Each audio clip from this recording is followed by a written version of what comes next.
Yo, what the fuck is up, everybody? Welcome to episode 2 of Friend Fridays, featuring my boy eldiablobeats, president, in-house producer of Angelino Records, one of my best friends, solid individual. Let's run this interview. All right.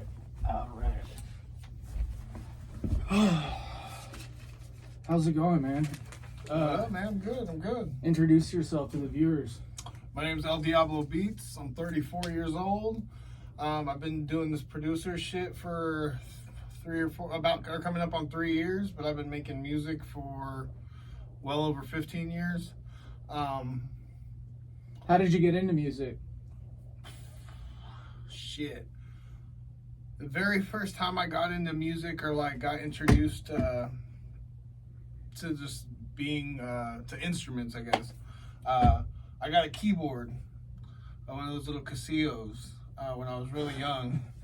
Casillos. One of those Casillos, or however is that how you say it? Casio? Yeah, Casio. Casio. But I had a bunch of little program stuff. You know what I mean, like that, right? Yeah. It had a bunch of program joints in it. It was pretty cool. But I learned how to do Mary Had a Little Lamb and basic shit like that. Jolly Old St. Nicholas. Yeah, that's the only song I know how to play on piano. Yeah, I remember the beginning of the Beethoven joints and shit like that. Just learning just how to move around my hands and stuff like that. I was probably 10, 11 years old when I did that. Wow, so you were doing shit with your fingers with instruments before you were playing guitar and drums and other shit, right? Yeah, so I actually Okay. learned how to play on a keyboard. I wasn't crazy, I wouldn't call myself a master piano. But you were interested in it. But I was interested in it. It sparked your curiosity. Yeah, and it's ironic because it was the first thing I ever touched, and I ended up being a producer later in life. So I thought it was funny that you were born with it. But it's I think it's funny that when I started, I was using keyboards and stuff like that, and now I'm using shit like this, and it's very, very similar, more advanced obviously, but very similar to the same shit I was using. But then I kind of reverted back to that later in life. But I stepped away from the keyboard shit very young, and then I started. It was one of my grandmother. She got me this this acoustic guitar from Tijuana, where to push down on the guitar strings was this big, so you're just having to Callus Builder 5000, just just pushing into this bitch, bro. It was wild, man. But did you learn flamenco guitar? you know it's funny is my mom will tell you this too. She don't know shit about music, about what I listen to. Oh, flamenco's from Spain. Never mind, dude. Yeah. But when I was building these calluses on this guitar, man, I was sitting there playing. The very first song I ever learned how to play guitar was Aerials from System of a Down. So I was just playing that guitar riff, that dun dun dun, and I was just playing it choppy as shit, just sounding like crap, just dum dum dum, just muddy as hell. So System of a Down, that was obviously a musical influence for you, I'm assuming, right? Name some other ones, who was really influential in your life growing up and current. Definitely Slipknot, System of a Down. Or System of a Down was awesome just because they were really one of the first bands that were politically motivated that I started listening to, which kind of sparked an interest in that at a younger age than I guess I would have if I didn't listen to that kind of music. Slipknot was very pivotal for me just because they were one of the first artists for me to hear that did hip-hop and metal together that didn't sound corny. Yeah. Because there was a lot in the 90s and early 2000s. No hate on it, but there's a lot of corny motherfuckers that just sounded. They were trying to do this mashup of Limp Bizkit sounding motherfuckers. You know what I mean? Yeah. And it was really weird. So Slipknot was really just oh damn, this shit's hard as fuck. You know what I mean? And I really identify with them. Then I got older and I got into more punk rock. When I was 12, 13 years old, started going to punk rock shows, started going to hardcore shows. Where did you grow up? I grew up in Lancaster, California. Okay, so you're... oh shit, the screen. Sorry about the screens, guys. That's El Diablo Beats. We do have stickers. El Diablo Beats stickers. Angelino Records stickers on the way. We got Riggy, Marz, and Sonny Darko keychains. I'll put the Cashapp and the Cashapp in the bio. What was I finna say? Yeah, keep going, bro. I was gonna talk about Family Values tour when I saw Slipknot and Method Man and Redman and Primus and Stained and that was crazy, bro. I lost both my shoes in the mosh pit. I was like 12. I went back. I was crying. My dad's like, those motherfuckers. Like, I'll buy you another pair or whatever. You know, they were brand new fucking DVSs, bro. I was hella pissed. I was so upset, bro. I didn't mean to cut you off, though. You were talking about punk rock and shit. Lancaster. So you're an Angelino. Because I know this because I've been arrested in Lancaster. And they drove me. They didn't even drive me to Wayside, which is near Six Flags. They drove me all the way to fucking downtown LA, dude. Yeah, Los Angeles County. So, you know, that shit, it's hood out there, bro. Yeah, it's nothing but the desert, nothing but the desert. That's real life trench shit, bro. Yeah. Literally. Yeah, it'll shape you out there. And like growing up listening to punk rock out in the trenches specifically, you listen to punk rock anywhere, but I mean, listen to punk rock in the trenches, it hit different. I identified with it because you had nothing to do out there too. I didn't, and it just like, in a weird way, getting older, you know, I don't necessarily think the same way, but when I was younger, it made me okay with being poor. It made me like complacent with being poor, and it was like a way of just kind of just like drowning my sorrows. I can go and just get shit-faced with the homies, go to these shows and just kind of just be like, you know, we all have nothing, but we have each other. You know what I mean? And this is like our little piece of paradise. So punk rock was a huge part. And then I moved in and started getting into more into like hardcore bands and shit. Metal bands. Name some hardcore bands. Some of my favorite hardcore bands definitely were like the 80s 80s hardcore, like Black Flag, of course, Negative Effects, Negative Approach, Jerry's Kids, Circle Jerks, you know. Shouts to the drummer. I forgot the drummer's name. What's his name? Oh yeah, with the glasses. Yeah, he's in Black Flag too. Gray hair. Yeah, he's in Black Flag too. He's a drug counselor too, bro. Yeah, I've seen a couple of documentaries about that guy. He's fucking cool. But, super cool. But yeah, the hardcore, like the 80s hardcore bands I really fucked with, but then the 90s, I really like Despair, Integrity, Hatebreed, Terror. What else am I missing? Hoods, shout out Sacramento. Killing a Dream. Killing the Dream is a huge influence in my life. Trash Talk. Lifelong Tragedy. I mean, I can list hardcore bands all day. But yeah, hardcore, Oi Skin Music, fucking... Oi Skin Music? Yeah, like... What is that? Like Trojan Spirit of 69 culture, like original anti-racist skinhead culture. Dope. Essentially originated kind of like how punk rock has originated. Just the idea of unity. Yeah. Independence and just being around all that type of music, it really shaped me. And but I being around all that type of music too, it brought me into hip hop. And then to sum it up, later in life. Real quick, I don't mean to cut you off, bro. So you were you've told me you played guitar, sung in hardcore bands and punk bands and shit. So what happened? Why did you take like a 10-year hiatus from music, and like how did you get into making beats, bro? Shit. Let me sum that up real quick. Let's see. You can elaborate on it however you want to. So I was in several different arrangements of bands, but the last band that I was specifically in that was like near and dear to my heart, even though we didn't do as much with it as much as I wanted to, was a subculture or a subgenre of hardcore and punk, which is called power violence, and it was a band called Global Disgust. and I was the singer for that band, and we only played maybe like 20 shows, but it was like my favorite shit that we had done. Yeah, we got some really good shows. Like we got to play with MDC, Millions of Dead Cops, hardcore band from the 80s. We got to play with the Meatmen, another hardcore band from the 80s. We got some really cool shows and some placements and shit like that, but that band was my everything. And around the same time I was in that band, I was also fucking homeless. Literally, I'm not talking homeless like couch surfing. Not couch surfing. I'm talking like, bro, I'm on the bench. You know what I mean? Like, so when I'm going through all this fucking poverty, and I'm writing this raw ass music, that's why it meant so much to me, is because this band was like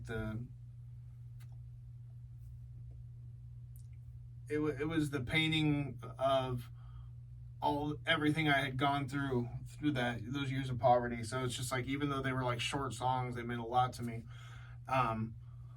But so going through all this poverty and shit, I got into my tattoo apprenticeship, which was another blessing in itself because I love art. But art is life. Yeah, it's exactly. It's another way to express myself. And my mentor, he kept it real with me in a lot of ways. I don't know if I agree with everything, but he basically broke it down to me and just said, "Hey, man, like, you need to pick one or the other. If you're gonna focus on something new right now, I can't have you out playing shows and running around with these punk rock kids. I need you to focus on, straight up, just you need to be a man and focus on your craft and, get a real job. I'm in my young 20s. I'm trying to make a career, And so I ended up quitting music, and for the longest time, I kind of like resented, not my mentor, but just resented the idea that I had to give it up. You made like a conscious decision, like, I'm quitting music, I'm not doing this anymore? It wasn't that I was quitting music. What I started with was I was just quitting Global Disgust. Did you have reservations though to do music later, I always said in the back of my head to justify it so I didn't feel like I was giving up. I'd always say shit like that, but I did fucking nothing for years. I would tell myself, I was so focused on, but the thing was, I was so focused on tattooing, it didn't matter. I have no regrets in that regard, because I did need to focus on my craft, and being in that punk rock band, as much as I loved it, it was only glorifying poverty in a lot of ways, to where it's just like it's cool to be poor. In a lot of ways, and it's not that I was pushing it that it's cool to be poor, but it's like I felt like if I wanted to, or not cool to be poor, but it's like not cool to have drive in life. That's like if I wanted to progress and just like like I want to get an apprenticeship so I can become a real tattooer and make real money. You know what I mean? Like a lot of the guys didn't really see what I was talking about. They were just like, they want to just be dead end kids forever. You know what I mean? Like, hey, peep, Lush One, Riggy Marz, Dead End Kids. The album's called Nod Street, N-A-U-D. It's on my Spotify. Yeah. So we did so punk rock and hardcore and all that shit was cool and shit, but like, so for years later though, like I missed it. Because even though tattooing was cool, making art was cool, I missed music, and I quit playing music in 2011, and I didn't get a guitar again because I had to sell all my shit 1,000 times to pay bills, all that shit. So I had no instruments, no nothing from 2011 to 2019. And then in April of 2019, I bought a Gibson Les Paul off Craigslist from this guy who was giving it away for a steal. Hit him up, and it was like I was rejuvenated, man. I got to play guitar again. I got to just feel like I was playing instruments again. And then felt alive again. Felt alive, like a piece, straight up, like sounded corny. It just sounded like a piece of me was missing. I wanted to feel whole again and just feel like I was creating something with music. And then later that year, in November, December, that's when I met this guy. At the time back then he went by Bobby Butcher. And then I was a fan of his music and met him at the studio. We started chopping up music and shit like this and just talking about different shit. And I did like a guest vocal on one of his songs called Apple Pie. Shouts to Baby Franco Chain. Yeah, he actually goes by Baby Franco Chain now, but I did a little guest vocal on a song called Apple Pie. And I was just fucking turned, just drunk as fuck, with this fool just fucking around. But he ended up liking it, auto-tuning my voice, and I just thought it was funny because I'm not into auto-tune or anything, so I thought it was funny to see him fucking with that shit. You know what I mean? I thought it was like, oh, this is funny as hell. And after like talking a few things, he was just like, oh, you must make beats or something, because like the way I was talking and shit like that. And I was like, no, I don't. He's like, well, you should. And it just kind of clicked. I was like, why don't I get into this? Blah, blah, blah, blah. And then long story short, I go home next day, started like doing some research on what I need to get, started getting things together, and I started making beats. He came back a few months later, and like, I want to say like he probably came back like 5 months later, like right before the summer started, and he was just like, he didn't know I was making beats. He just thought like he knew that we had hung out and shit, but he didn't know how like serious I was taking it.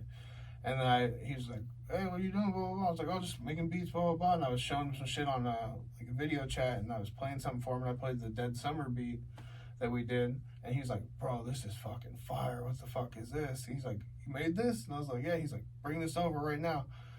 Got to working, made that song with them. Long story short, made another classic with them. Made another classic with them. And I was just so stoked to have people wanting to rap on my beats and shit, that like him like giving me that alley-oop so early in my career really started my shit. Like it just kind of like, it gave me a platform immediately. Like I remember as soon as I dropped those videos, like I got hundreds of new followers, and I was just like, that's when people were already buying beats off you and shit. Well, at this time, to be honest with you, to keep it 100, not at that time, not very many people were buying very many beats off me. Like Franco, like he was probably one of the first 5 people to rap on one of my beats. So just to have him be like one of those guys to fucking do that, it just kind of jumpstarted where people started fucking with me. Like a lot more people started looking at my direction, you know what I mean? So but really it was him and this dude named Tiger Hood. Shout out Tiger Hood that really put me on in the beginning. This like showed me what I needed, showed me the supplies I need to get, showed me structure on how to just be profitable with it. Like, because at first how it started was I was just happy to play music again, like I said. And then I'm just happy to have people rap on my beats.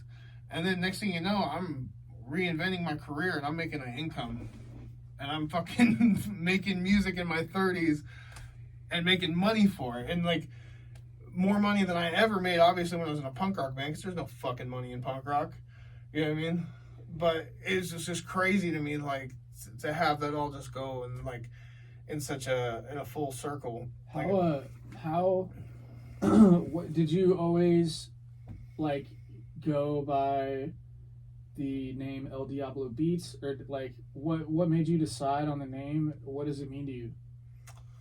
So I can't remember directly who the first person ever was to call me Diablo, but it was a nickname on and off from childhood that I went by. Obviously, because I'm 6'6" and I have red hair, you know, I'm a big red dude, so it's just kind of like. Bro is 6'6" in first grade, bro. In first grade, right? Imagine burning ants with a magnifier. Like how terrified the ants would be, like looking up through the glass and seeing a 700-pound kid. Like it was, but as far as like what it means, what I really liked about it is playing guitar and playing instruments has always been like an exorcism for me. It's always like a way to just basically release my demons in a way, and no pun on my name or anything like that, but it's more, that's what I've always felt it was. So what I thought was interesting about El Diablo's beats, it's just that simple. It's the devil's beats. So it's just like, I feel like, and that's like kind of like my little logo, my motto is always goes, just doing the devil's work, meaning like, I don't write these beats, these are the devil's beats. Yeah. Like the devil is, these are my demons, this is my exorcism, and this is what I offer instrumentally. And this is basically this, and that's why I feel like my instrumentals, especially in the newest project we have from Decay to Divine. I love how you mesh like hip hop with metal and the fucking just weird ass obscure samples you pick. You know what I mean? Thank you, man. Thank you. Yeah, just not a lot of people, or like no one's really done that. You know? Yeah, I mean, there's people like who've played with it, and there's a lot of like really dope artists out there who really, who do mess with all types of music and stuff. But I feel like I try to look for different types of samples to hit different emotions. And because I do play several instruments, I understand just like I can understand how to play I can play a sound that says, hey, play a sample that makes me, or play a guitar riff that makes me happy, or play guitar riff that makes me sad. I can create that imagery all the time. You know what I mean? So, my biggest goal with my music is just paint the emotion with it, and that's what I really want to do. Like, and that's what I like about what I was saying about From Decay to Divine, is every single song, the emotion that's when you just hear it instrumentally, it's almost exactly what you would think the Darko's going to come talk about. So that's From Decay to Divine is this man's and Sonny Darko's new record. New video, The First Cry, coming out soon, probably in the next week.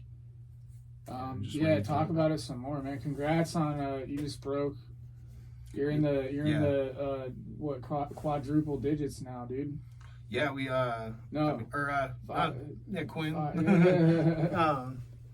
But yeah, it's for our first month. We just broke over a little over 10,000 views for the project.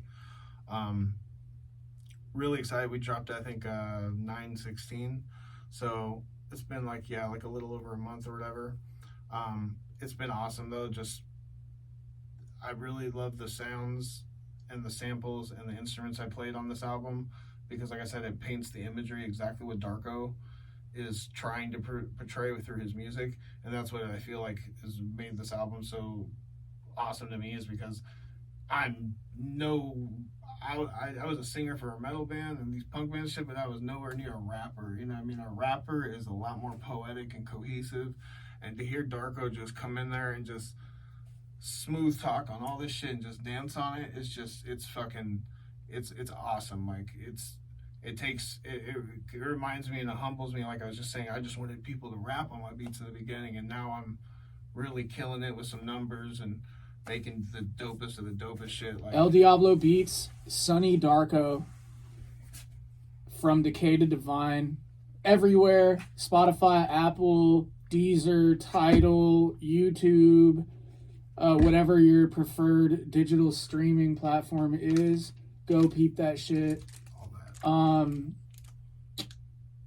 that.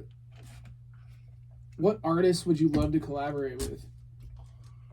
Other than rappers. Other than the artists I'm working with, because like not just saying that, but the team I work with, like between you, between Darko, just between you two alone, like you guys keep me busy enough with fucking tons of dope work, and I love just building with you guys specifically.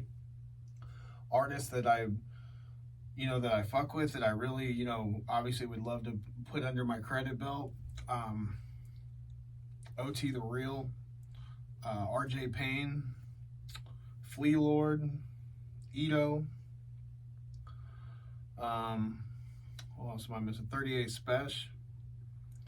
All these guys, I mean, they have A1 production already, but I mean, I would love to get something with them. Any of the Griselda guys, I mean, the Griselda guys are cool, but I mean, some of the other guys, the guys around like Rome Streets, they're just hungrier. They're not taking away from anything that the Griselda guys are doing, but they're hungrier, and I like that. Like the hunger in RJ Payne's voice is there, way over any of those guys. And I used to hear that in a lot of older Benny and shit like that, but I don't hear it so much in the newer shit, because they're doing good, which is cool. I respect that, but like I like the hunger. Yeah. The real underground grimy raw shit. If that's what I'm gonna collab with, those kind of artists, if I'm gonna collab with like other artists of other types of music, I would love to collaborate with any of the Slipknot guys, any of like Jonathan Davis from Korn. That would be fucking sick, dude. Any of these guys that are that have just really mastered the idea of the mashup, like we were talking about, because like I said, it's so easy. It's a thin line between corny and fucking dope when it comes to making metal and hip hop mashups, you know. So it's just, there's only a few that were great at it, and I would love to work with people like that, just because I'm all about just picking people's brain and just seeing their creative concept and their creative process, and just seeing what, you know, what makes them great. So where can people find you? Instagram, Twitter, is that one on? Yeah. TikTok. Trying to get more active on Twitter and stuff like that, but TikTok mainly, and Instagram are where you're gonna find me. I don't do Facebook. Sorry guys, it's not for me. Outdated. Just it's not for me. So, but we go on the Meta channel and smash out fucking racist fucking skinheads, dude. All day and just bonehead smashing. Curb stomp them. You feel me? But yeah, just I'd stay mainly on Instagram and stuff like that, just because it's easier to network back and forth. Spell out your name for the peeps. You can straight up just find me www.eldiablobeats.com, eldiablobeats.com. I'll have stickers, shirts, hats, everything ready. I just got rid of the batch of hats I had. I'll have a bunch of new stuff coming soon. Yeah, we'll have some vinyls, CDs. We got some El Diablo Beats stickers right here. We'll put the Cashapps in the description below. We also got Riggy Marz and Sunny Darko keychains. These are exclusive. We only got like 100 of them left. They're selling out quick. Any shout outs? Shit. Big shout outs to just my team, to you. Who's your team? You, Darko, Angelino Records, Humag, Rob Schwartz, Sony Orchard, all the people who are making this record dope, just fucking putting us in position. Yeah, I need to get a better screen thing, right? Big shout out to my wife. My wife really, she holds me down every fucking day. Keeps my head focused and keeps me eye on the prize with this shit as well. And she's my #1 fan with this shit. And then shout out my dogs, man. Love my dogs. Fuck yeah, man. Anything else you'd like to say? Or any words of wisdom? You know, do you have like, a lot of my fans are in recovery and shit. Do you have any like advice for them, or like just words of wisdom for them, or anything else you want to talk about? I'll touch on recovery. Like, everybody's recovery story is different for sure. I don't talk too much on my experiences with stuff, especially publicly, with a lot of people. But I will say that it is possible it's a matter of where your head's at, and where, if your focus is at. If you want it bad enough, you know, it's reachable. Everybody has a different story. Everybody has different things they went through. But addiction is tough. It was one of the worst things I ever went through.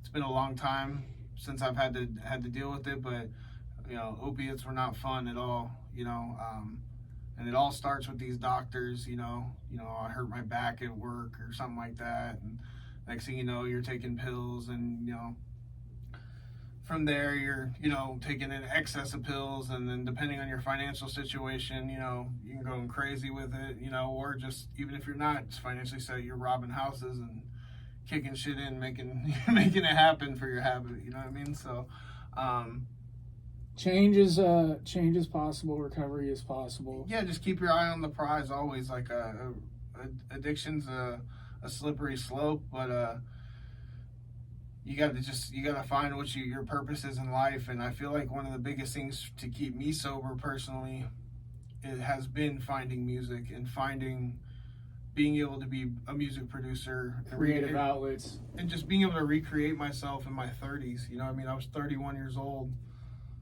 you know, when I started making beats, which is crazy, because even though I've been making music for a long time, I never would have thought, because I have really bad arthritis in my hands and in my back and my neck, so it's like tattooing is starting to take a toll on me over the years, and it really bummed me out having to step away from that. So I never would have thought that music would be what I get to step into. You know what I mean? I'll be honest with you, I thought I was gonna have to get some dead end ass fucking, you know, break your back job until just to make ends meet. But the fact that this just ended up working out the way it did was just the biggest blessing in the world, and I'll never look back. Fuck yeah, man. I appreciate you for coming on my show. Thank you. Yeah, man, that was El Diablo Beats, producer extraordinaire, president of Angelino Records. El Diablo Beats. We got the stickers. We got the keychains. Cashapp below. Much love to everybody that's tuned in to this Friend Fridays. You know, I move around a lot, man. I'm always on a plane. I'm always driving. So I'm not really going to have like a steady background. I think it would be a lot cooler to just film like wherever the fuck I'm at. You feel me? So much love. Episode 3 of this shit dropping the following Friday. Peace.